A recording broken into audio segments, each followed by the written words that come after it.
Good morning. It's Vijay here, and today is Friday, 7th of November 2025. Welcome to yet another episode of Pre Market Commentary. Things are really heating up in the market. On the downside, yesterday we had another day of consistent selling right from the first 15-20 minutes. Yesterday, the bears swamped the bulls, you could say, because the decliners were 3 is to 1 as far as decline to advance was concerned. There was no place to hide across the board. All the sectors really got into trouble. The metal sector was the biggest loser along with media. Metal sector was led down by Hindalco. The Novelis, which is their subsidiary, reported poor results, which was very surprising because aluminum is supposed to be doing well. And with that, it pulled the entire metal basket.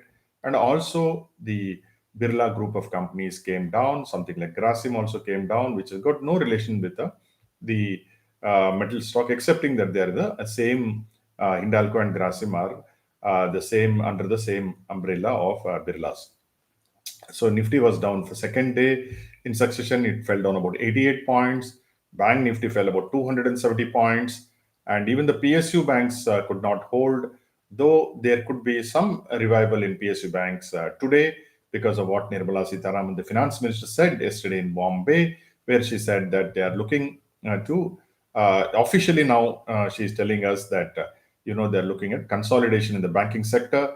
It doesn't mean that all the banks will do well, because in the past, banking sector consolidation has not helped all the time. Sometimes it's worked well, sometimes it's not worked so well, because it depends on which pairing is done. I mean, the strong bank is paired with the weak bank, but how weak is the weak bank and how strong is the strong bank to understand whether the pairing is good enough. We hold Canara Bank as far as the PSU banks are concerned. We believe that is one of the strongest banks in the PSU banking sector. As I said, everything was in down. Then what else was there? Yeah. So what are the key levels to watch today? Today would be support for the Nifty would be about 25,200 to 25,300. Yesterday it struggled at 25,500. So don't be surprised if you get down another 100, points from there. Resistance is about 25,700. Very difficult to go there as of now based on the mood, but you never know. Mood can change if the global markets do well. And but Nifty Bank support is around 57,000, resistance is around 58,000. One should also be looking at rupee. I'm a little getting a little concerned. Slowly and steadily, it is weakening. In fact, some time ago, it had weakened down to around 88.7. RBI came into to support it, and it brought it down below 88. Now it has gone to 88.61. So that could be a bugbear for bulls, because foreigners would like to be getting out of the market, especially when the rupee is weakening. Yesterday, foreigners did what they did do best. They sold heavily, 3,200 crores, and DIS bought much more than that, 5,285 crores. But yet, at 2021 net institutional investment, the markets fell like this. Imagine if the DIs run out of money, or at least spare money to put in the secondary market, what will be the fate of this market?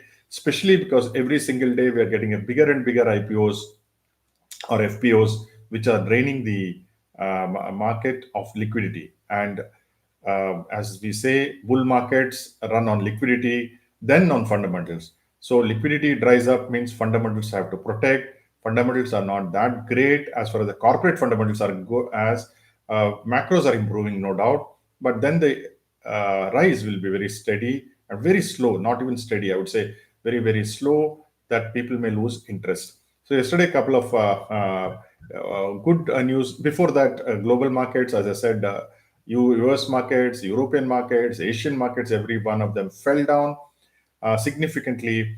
Like S&P lost more than 1%, Nasdaq close to 2%, Dow Jones close to 1.8%. CAC was the biggest loser in the European markets, that lost about 1.36%. The French index, that is, DAX lost about 1.31. That is the German index.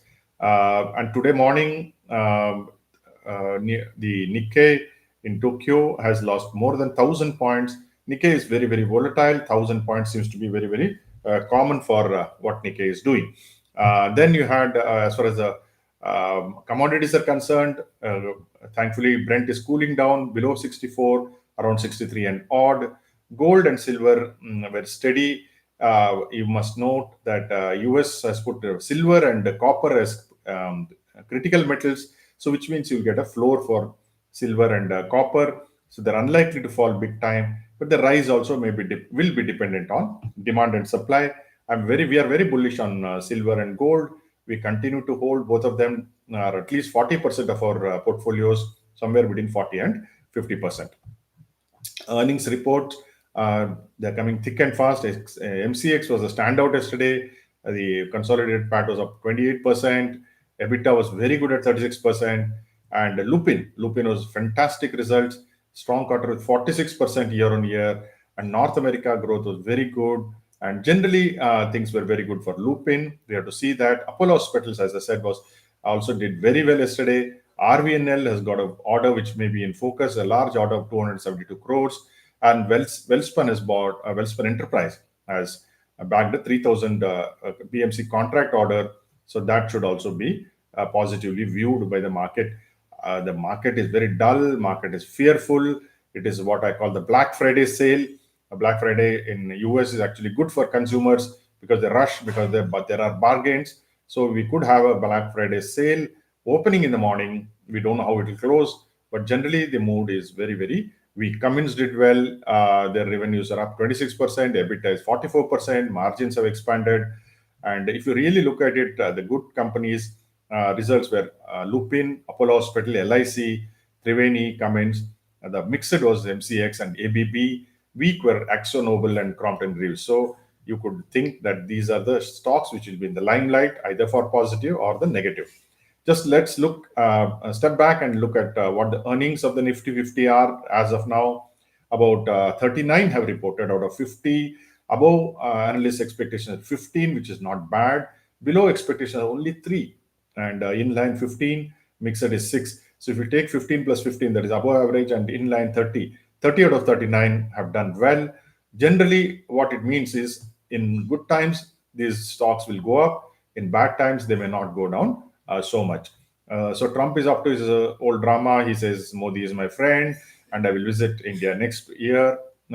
All that talk, but at the end of the day, no action as far as the tariffs are concerned. So that is one bugbear India is facing. India and Brazil are the only two countries which are having 50% tariff. Even China has escaped with only 47% tariff. So GIFT Nifty is opening lower, close to 100 points. Of course, GIFT Nifty is not a very reliable indicator, but at least it is an indicator of the mood. The mood says that the market is fearful, and there could be a Black Friday sale. One has to be prepared for that. We are cautiously bullish. We we are not willing to participate in any big manner as far as intraday is concerned because we are generally taking trades on the bullish side. So we will wait and watch. So whatever you do, I hope it is successful. Thank you for joining me.